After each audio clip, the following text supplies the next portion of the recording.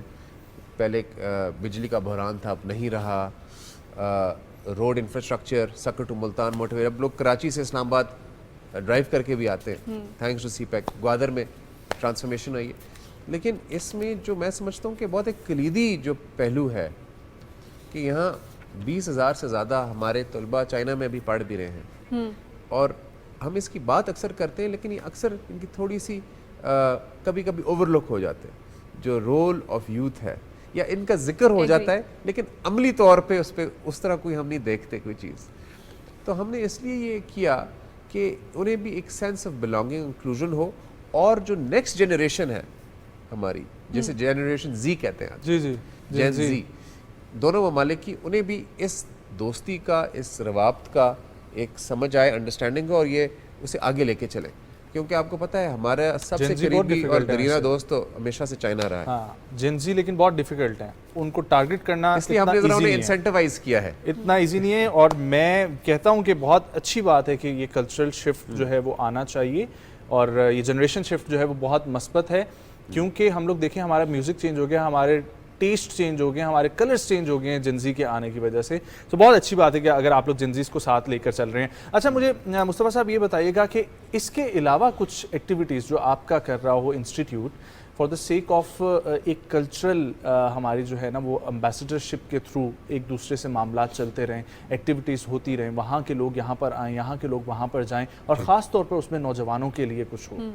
ایک تو میں پہلے کلچرل شفٹ پہ جو آپ نے پوائنٹ بولا ہے وہ بڑا اہم بات ہے. آپ دیکھیں نا کہ ہمارے ہاں جب ہم باہر جانے کی سوچتے ہیں تعلیم کے لیے، ہائر ایجوکیشن کے لیے جب باہر جانا چاہتے ہیں تو ہمارا اکثر یونائٹڈ کنگڈم یا یونائٹڈ اسٹیٹس یا کینیڈا ہوتا ہے، اور ہم کبھی یہ نہیں دیکھتے کہ ہمارے پڑوسی میں چائنا بھی جو ہم بڑے اچھے انسٹیٹیوٹس ہیں، یونیورسٹیز ہیں. میں خود جو ہے میں نے پیکنگ یونیورسٹی میں میں نے کافی وقت گزارا ہے، جو بیجنگ میں ایک اچھی انسٹیٹیوشن سمجھی جاتی ہے، اور وہاں اسکالرشپس بھی بہت ہیں، اور اگر جو لوگ ویسٹ میں پڑھنا چاہتے ہیں ان کے ایکسچینج پروگرامز بھی بڑے اچھے ہیں، اینڈ اٹس افورڈیبل آلسو. تو میں جو آپ نے کلچرل شفٹ کی بات کی، یہ بڑا اہم ہے کہ ہمارا culturally we are more inclined to the west. تو یہ ہمیں، اور وہ اس لیے کیونکہ ہمیں معلوم نہیں ہے، انٹروڈیوس نہیں ہوا کہ یہاں چائنا کے علاوہ ایک سیاسی تعلق کے علاوہ، ایک معاشی تعلق کے علاوہ، ایک یہاں نالج اور یونیورسٹیز اور ہائر ایجوکیشن کی بھی بہت بڑی اپرچونیٹیز ہیں، وہ معلوم ہی نہیں ہے کسی کو.